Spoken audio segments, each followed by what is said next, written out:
ladies and gentlemen, and welcome back to another weekly dose of aviation. And this week, a Boeing 777 decides to have some fun in the snow.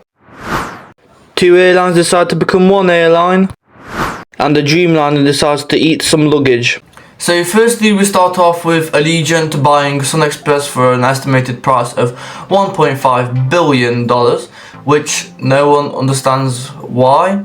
But the deal is set to be completed by the end of March and for all Sun Express fleet to be transferred to Allegiant, making the biggest low-cost carrier in America and the continent. This is set to increase new routes and operations at airports across America, so it will mostly create a lot of jobs for people in the aviation industry working for the low-cost carrier.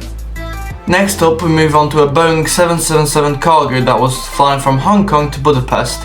The aircraft did land in Budapest and the flight went smoothly, but after landing in Budapest, the conditions were snowy and icy and the temperature was at -1 degrees. The aircraft exited the runway and started taxiing to the gate, but whilst turning right, the aircraft did lose its traction and did end up on the snow. So as I said in the starter, it just wanted to build a snowman. As we all know, aircraft do love snow, which, yeah, it didn't end well, it got stuck and emergency services did have to be engaged to actually get out. ATC suggested that the pilots use reverse thrust, and I really want to know what was going through the minds of the air traffic controller who said that we wanted to get a Boeing 777 out of snow using reversed thrusts. But other than that, no one was harmed and the aircraft got removed in the next 4 hours after the incident happened. So now we move to Asia and India to be specific. So this was an Air India flight which was operated by an A350 from India to New York, but due to closed airspace in Iran, the aircraft had to turn around shortly after departing from Delhi. But after landing at the airport, the A350 was taxiing back to the gate and stumbled upon some lost luggage on the taxiway. This was reported to be lost by a carting truck that was taking luggage to another gate, and it dropped off during transportation onto a taxiway, which then the A350 ingested. The sad part is this is one of 6 A350s that Air India operates, so it was quite a big loss, and as you can see, the maintenance and the repairs will cost the company quite a lot of money. Happily, no one was harmed and the aircraft got towed to the gate and the passengers could disembark safely. Now we move back to the USA, where Delta decided to buy 30 Boeing 787 Dreamliners in an attempt to, what they quoted, modernize their fleet of aircraft.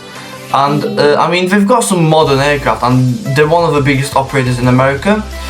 So I don't blame them for getting the Boeing 787, as it is a long haul and it is very comfy. And Boeing made it as efficient as possible, so this will lower operational costs and higher prices, which means the aircraft can make more profit on their flights. Alongside this is going to be with first class and business class, as we requested, and they are thinking about buying 30 more, increasing the total fleet of 787s to approximately 60 aircraft. Boeing said that if they bulk order they would have a discount, but for now we don't have much more information. And now we move on to a Turkish Airlines flight operating from Istanbul to Barcelona that had to be escorted by a fighter jet sent from France. The aircraft departed from Istanbul and was nearly on approach to Barcelona El Prat Airport when the cabin crew noticed a Wi-Fi hotspot called "I have a bomb, everyone will die." This hotspot then caught the pilot's attention and the pilots contacted ATC, and the ATC sent a French fighter jet up to the aircraft to escort it to Barcelona. Upon arrival in Barcelona, the aircraft got took to a remote part of the airport where it got inspected and then the passengers were allowed to disembark. They stated that there was no explosives found on the aircraft and it was just a stupid name for a hotspot. So for the last bit of this video, we talk about Ryanair and Starlinks. As some of you have known, Ryanair have declined fitting Starlinks on the aircraft, as the Micro Lowe, the CEO of Ryanair, stated that this would make the aircraft 2% less efficient, meaning the fuel costs would have to go up, and so would the price of the tickets. He said that this is an attempt to try and keep tickets of aircraft as low as possible, and that he will never be thinking about investing in Starlinks or any additional parts to the aircraft unless it's for efficiency of the aircraft. Elon Musk stated that this makes no sense and that he should have passengers have a privilege, but on the other side, most Ryanair flights average a flight time of about 1 hour, and most of us can do without 1 hour of Wi-Fi. So I get why Michael O'Leary is trying to keep the cost down as possible.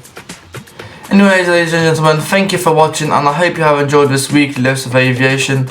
As you know, we'll be back next week with more aviation news. Please make sure to like this video and subscribe, and I'll see you guys next week.